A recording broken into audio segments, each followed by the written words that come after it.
ہر طرف سے خبروں کی الغار ہے، اور ایک دوسرے سے ہم بات بھی کرتے ہیں اور ڈسکس بھی کر رہے ہیں، وہ ٹھیک ہے۔ مومن جو ہے وہ باخبر ہوتا ہے، یہ حدیث بھی ہے اور ہونا بھی چاہیے، لیکن دور حاضر میں یہ جو مادی اسباب ہے، ہم اس کو سب کچھ نہ سمجھیں، بلکہ حقیقتاً میں یہ بات مسلسل سوچ رہی ہوں چند دنوں سے، اور کوشش بھی جاری ہے کہ اللہ کا ذکر وہی دل کو سکون دے سکتا ہے، وہی ہمیں امید، یقین اور روحانی طاقت عطا کرے گا۔ تو نمازوں کو بہتر انداز میں ہم کوشش کریں ادا کرنے کی، اللہ سے تعلق کو جوڑیں، دعا کریں، خلوت میں بھی اور جلوت میں بھی۔ یہ وہ روحانی اسلحہ ہے، یہ وہ ٹولز ہیں جو ہر مسلمان کو اللہ تعالیٰ کی طرف سے درکار ہیں، اور انہی کو استعمال کرنے سے ہمیں فائدہ ہوگا۔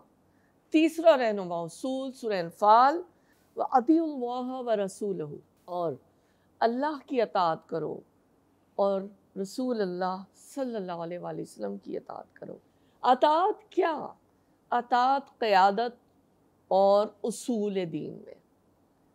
اجتماعی کامیابی جبھی ہو سکتی ہے جب کہ ہم قیادت کے فیصلوں کو تسلیم کریں اور اختلاف رائے، انارکی اور انتشار اس سے بچیں، کیونکہ یہ جو ہے نا، جب یہ کیفیت ہوتی ہے تو اس سے دشمن فائدہ بھی اٹھاتا ہے اور بہت خوش بھی ہوتا ہے۔ تو اسی لیے ہمیں اپنی قیادت کے ساتھ مکمل اعتماد اور وفاداری کے ساتھ کھڑے ہونے کی ضرورت ہے۔ آپس کے اختلافات کو مٹائیے، انتشار سے بچیے، کیونکہ یہی وہ چیزیں ہیں، یہی وہ زہر ہیں جو کہ دشمن کے لیے تریاق ثابت ہوتے ہیں، اور دشمن بہت خوش ہوتا ہے ان باتوں سے۔ آج ہم ایک جان ہو کر، ایک بنیان مرصوص ہو کر، جو اللہ تعالیٰ نے قرآن میں سورہ صف میں اور مختلف اور مقامات میں بھی ہمیں ایک زبردست ٹرمینالوجی دی ہے، ایک سیسے پلائی ہوئی دیوار کی طرح ہم یونائٹڈ ہو جائیں، متحد ہو جائیں۔ نمبر 4، اتحاد، جیسے میں نے بھی بات کی، اتحاد و یگانگت، ہارمونائز کریں۔ قرآن کہتے ہیں وَلَا تَنْزَعُوا فَتَفْشَلُوا وَتَذْهَبَ رِيحُكُمْ۔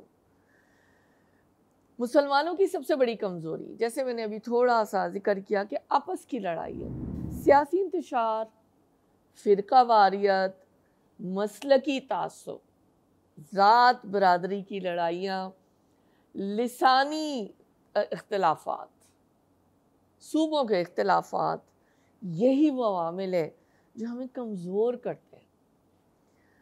ان سب چیزوں کو اس وقت بھول جائیے اور یہ سوچئے کہ ہمارا اجتماعی مفاد کس میں۔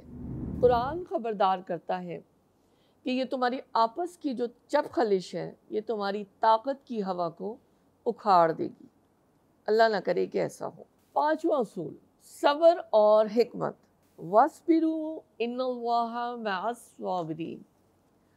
صبر کیا ہے؟ صبر کے اوپر اکثر ہم جب بات کرتے ہیں یا اس موضوع کے اوپر ٹاکس ہوتی ہیں یا ہم کوئی سیشنز لیتے ہیں، مجھے خرم مراد صاحب کا وہ کتابچہ اور وہ جملہ ہمیشہ دل میں میرے رہتا ہے، دماغ میں، اور بیٹھ گیا ہے۔ صبر مجبوری کا نام نہیں ہے کہ مجبوری ہے تو جو کہا جاتا ہے اچھا بھائی صبر کے علاوہ کیا ہے، چلو صبر کر لو۔ دیکھیے، صبر مجبوری کا نام نہیں ہے، صبر صرف دکھ سہنے کا نام نہیں ہے، صبر سوچ سمجھ کر اور اشتعال سے بچنا، وقتی فائدے کے بجائے دور اندیشی سے کام لینے کا نام ہے۔ تو یہ وقت جذباتی رد عمل کا نہیں ہے، تنقید کا بھی نہیں ہے، بلکہ قرآن کے اس 5 نکاتی فارمولے کو ہر فرد، ہر خاندان، ادارہ اور من حیث القوم اپنانے کی ضرورت ہے۔ ہمیں اپنے آپ سے سوال کرنا ہے کہ کیا ہم ثابت قدم ہیں؟ کیا ہم اللہ اور قرآن سے جڑے ہوئے ہیں؟ کیا ہم ذکر کر رہے ہیں؟